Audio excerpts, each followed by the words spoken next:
आज आपके चेहरे पे कुछ उदासी सा दिखाई दे रहा है, इसका क्या कारण है? नहीं लक्ष्मण,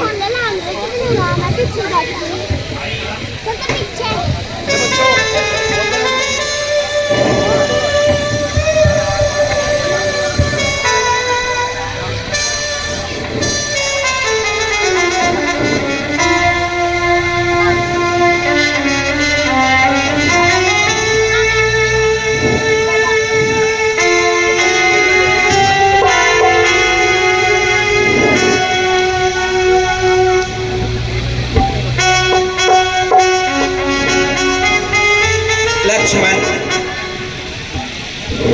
ये मेरे मुख पर उदासी नहीं है, यह तो खुशी का वह पल है जो विधि का विधान कहता है। और विधि का विधान इस समय एक ऐसा विचलित पल मेरे सामने लेकर आया है। यदि मैं तुम्हें बता दूं तो मेरे अनुज कहीं तुम्हें क्रोध ना आ जाए। भैया, मैं कुछ आपकी बात समझा नहीं, आप मुझे थोड़ा कृपा करके थोड़ा संगीत में समझाएंगे? लक्ष्मण, माता कैकेयी के कहने पर पिताश्री ने मुझे 14 वर्षों के लिए वनों में जाने का आदेश दिया है। क्या भैया, वनवास? और वो माता कैकेयी ने? माता कैकेयी तो आपको सबसे ज्यादा प्रेम करती थी भैया, और आपको 14 वर्ष का वनवास ऐसे कैसे हो गया भैया? माता कैकेयी ने आपको 14 वर्ष का वनवास? हाँ लक्ष्मण, देखो मेरी बात बड़े ध्यान से सुनो। इसमें इतना क्रोध करने की कोई आवश्यकता नहीं है। भैया, आपने ऐसी बात बताई और मैं माता कैकेयी के कटु वचन को क्रोध भी ना करूं? लक्ष्मण, यह तो विधि का विधान है, जो बोता है वही पाता है।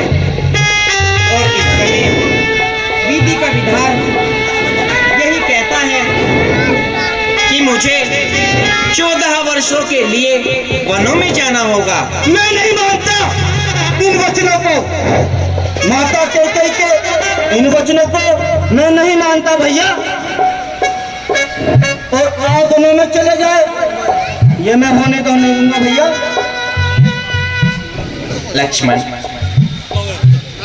तुम मेरी सबसे अनुज भाई हो,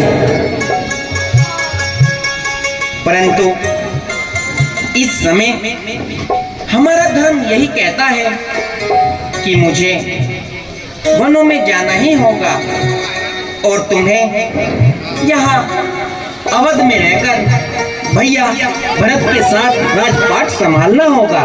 नहीं भैया, अगर आप मुझे क्षमा कर सको तो मैं इस बात का पालन नहीं कर पाऊंगा भैया, और मैं आपको 14 वर्ष के वनवास के नहीं देख पाऊंगा भैया।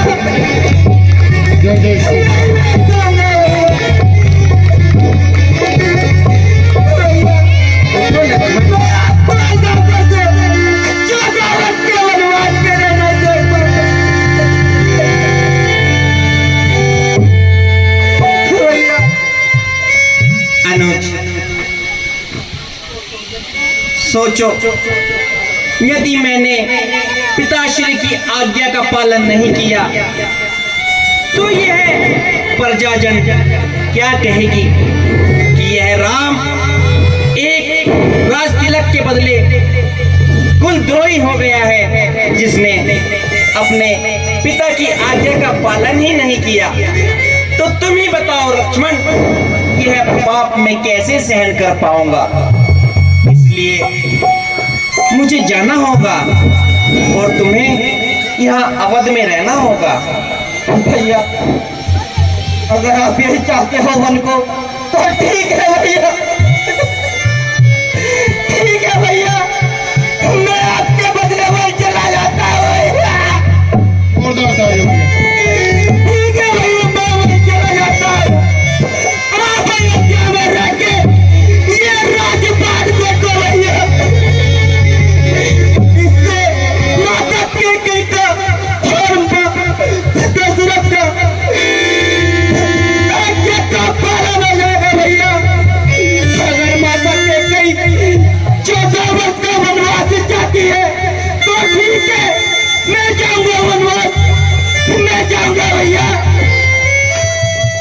सुनो लक्ष्मण, तुम मेरे सबसे प्रिय अनुज हो। मैं जानता हूँ तुम सबसे ज्यादा प्यार इस संसार में मुझसे करते हो, परंतु भाई इस समय मैं विवश हूँ। मुझे विधि का विधान कहता है कि मुझे पिता की आज्ञा का पालन करना है। लक्ष्मण, मेरे अनुज, तुम इतने व्याकुल ना हो और मुझे जाने दो। भैया, मैं भी आपसे एक वचन मांग सकता हूँ भैया। भैया आज्ञा दो भैया, क्या मैं भी आपका छोटा अनुज आपसे एक वचन मांग सकता हूँ भैया? हाँ अनुज, मांगो। क्या मैं भी आपके साथ अकेले चल सकता हूँ? क्या मैं भी आपके साथ वनों में जा सकता हूँ क्या भैया? नहीं अनुज। भैया, बचपन से हम दोनों साथ रहे भैया, और जब आपको राजपाट मिलने वाला है तो मैं आपके बिना कैसे रहूंगा भैया? भैया, मुझे भी अपने साथ वनों में ले चलो भैया। लक्ष्मण, यूं हट नहीं किया करते। वह 1 या 2 दिन की बात नहीं है, 14 वर्षों तक मुझे वनों में रहना होगा।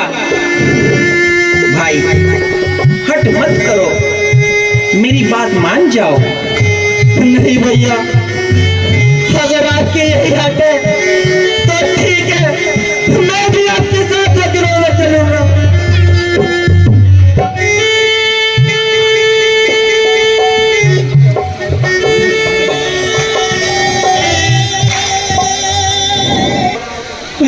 पिताजी को देखने के लिए भरत शत्रुघ्न भी तो है भैया, लेकिन माता सीता मेरे भाभी माँ, और आपको देखने के लिए तो कोई नहीं होगा भैया मन में। लक्ष्मण भैया, तुम्हारी भाभी सीता भी मेरे साथ जा रही है। भैया, इस सेवक को भी अपने चरणों में जला दीजिए भैया, अन्यथा ये लक्ष्मण अभी और इसी जगह अपने प्राण त्याग देगा भैया।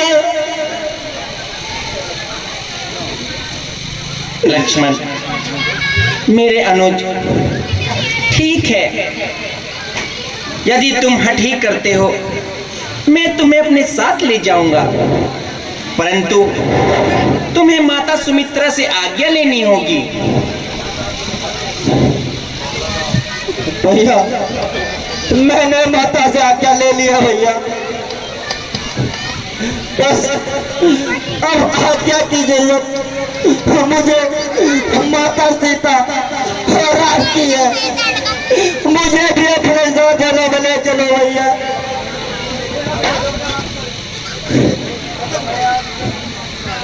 लक्ष्मण, ठीक है, यदि तुम यही कहते हो तो मैं तुम्हें अपने साथ ले जाऊंगा।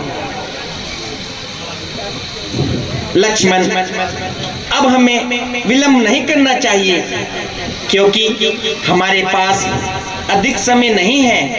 हमें माता पिताश्री से आशीर्वाद लेकर तुरंत यहाँ से प्रस्थान करना होगा। जो आज्ञा भैया।